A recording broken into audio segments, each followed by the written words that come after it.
Hello, I'm Mikhail Henning. Today we're going to talk about the fourth of the 7 quality tools of Lean Six Sigma. Remember, Ishikawa says that you can reduce 95% of your defects by simply implementing these 7 quality tools into your process. So today we're going to talk about the fourth one, the Pareto Chart.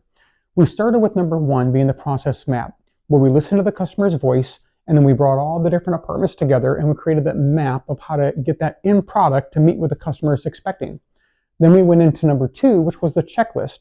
Again, listening to the customer's voice, we created the check and balance system to make sure that we were inspecting the process along the way so the final outputted product was meeting that customer's expectation, because you can only expect what you inspect.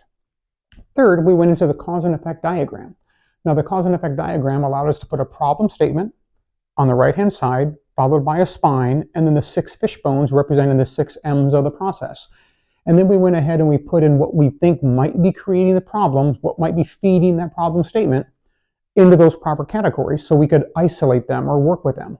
So now that we have the 1, 2, and the 3, the process map, the checklist, and the cause and effect diagram, now we start getting some real data coming into the process. So now we can create an input into our Pareto chart. Because the Pareto chart, or the Pareto principle, states that 80% of your issues or problems are generated from 20% of the processes. So the Pareto chart, or the Pareto principle, was originally discovered by Alfredo Pareto, who was studying land ownership in Italy. Now, what he found was 80% of the land in Italy was actually owned by 20% of the population. Now, although this was regarding land ownership in Italy, the principle still holds true today, 100 years later. So 80% of the problems, or 80% of the issues that we're trying to resolve, are going to be generated by 20% of the problem. Now, another way to look at it is 80% of the actual work is being generated or being processed by 20% of the workforce. It's a very interesting phenomenon.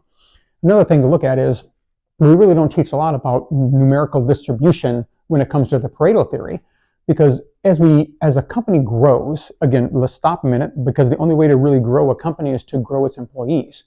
But as a company grows, it needs to hire more employees. So as we continue to increase the headcount, the actual product flow, the actual real work being generated, stays linear because it's only 20%. So we continue to bring on more and more headcount to an organization, but we're not really investing, or potentially we're not investing in that 20% of the workforce to change that number a little bit. So reinforcing for training and SOPs and process maps. This is why the 7 quality tools are ever so important. So we make sure not to keep the talent linear when we continue to add more and more people onto the corporation. So getting back to the Pareto chart. So it was originally for land ownership, but the Pareto principle holds true to any business sector, any process across a spectrum, as proven, because we're still using it 100 years later. So the only way to grow a company is to grow its employees. So focusing on the 20% of the employees that are actually working, focusing on the 20% of the problems that are actually generating 80% of the issues.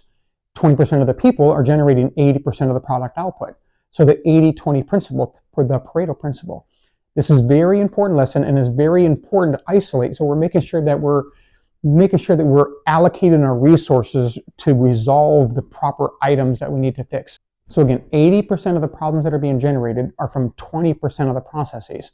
So this allows us, the Pareto principle allows us to focus adequately on where we really need to be investing our time and our labor so we have a greater output, a greater yield. 20 versus 80. 20% of the problems, or 20% of the workforce, 80% of the results, 80% of the problems. That's the Pareto principle. This was the fourth in the 7 quality tools of Lean Six Sigma. I hope this helped. Have a wonderful day.